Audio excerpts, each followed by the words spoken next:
જય મહાકાલ, જય મહાદેવ, રાધે રાધે. હવે આપણે ભસ્મનો ચાંદલો શા માટે કરવામાં આવે છે? તિલક, ભસ્મનું તિલક શા માટે કરવામાં આવે છે? તો ભસ્મ 5 પ્રકારે એનો ચાંદલો કરવામાં આવે છે, બરોબર. અગ્નિ મિતિ ભસ્મ, વ્યોમ મિતિ ભસ્મ, વાયુ મિતિ ભસ્મ, જલ મિતિ ભસ્મ અને ભૂ મિતિ ભસ્મ. આ 5 પ્રકારની ભસ્મ હોય છે. જો માણસ ભસ્મનો ચાંદલો કરવામાં આવે અને એનો જો ત્રિપુંડ કરે અને એનું જો ચંદનનો ચાંદલો કરે તો તમારા મનમાં કોઈ પણ પ્રશ્ન હોય કે તમારા જીવનમાં કોઈ પણ ઉથલગથલ ચાલતી હોય, તમારા મનની અંદર તમારા વિચારો, નેગેટિવ વિચારો પણ જો હોય તો એને પણ પોઝિટિવ વિચાર કરી દેશે. અને ઘણી એવી પરંપરા છે કે ભાઈ એમ કહે છે કે ભાઈ ભગવાનને, શંકર ભગવાનને સ્મશાનની ભસ્મ ચડે છે. પણ ના, એવું નથી. શમશાનની ભસ્મ ક્યારેય ચડી નથી અને ક્યારેય ચડશે પણ નહીં. તમે શિવપુરાણની અંદર જોઈ લેજો, લિંગ પુરાણની અંદર વાંચી લેજો. કારણ કે આજે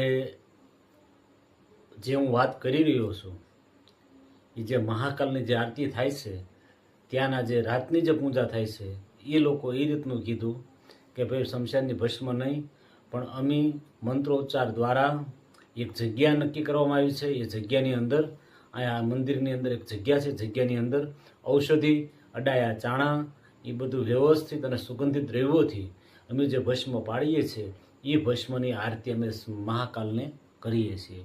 એટલે ખાસ અશોક ધ્યાન રાખજો. આ પણ એક જાણવા જેવી વાત છે આ ભસ્મની.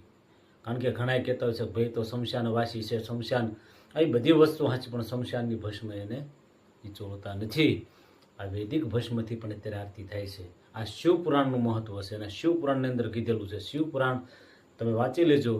ઓરિજિનલ અસલ શ્રીમદ વેદવ્યાસ રચિત શિવ મહાપુરાણ, એટલેમાં તમને મળી જશે. બસ એટલું જ તે. બીજો કોઈ પણ પ્રશ્ન હોય, વિડીયો તમને સરસ અને જો ગમે તો તમે લાઈક કરજો, સબસ્ક્રાઈબર કરજો અને તમારા સ્વજનોને શેર કરી દેજો. એટલે જેથી કરી તમને કોઈ પણ નવા વિડીયા, કોઈ પણ પ્રશ્ન હશે તો હું નવા વિડીયા જો મૂકીશ એ વિડીયા પણ તમને મળી રહે. બસ જય મહાદેવ, જય મહાકાલ, રાધે રાધે.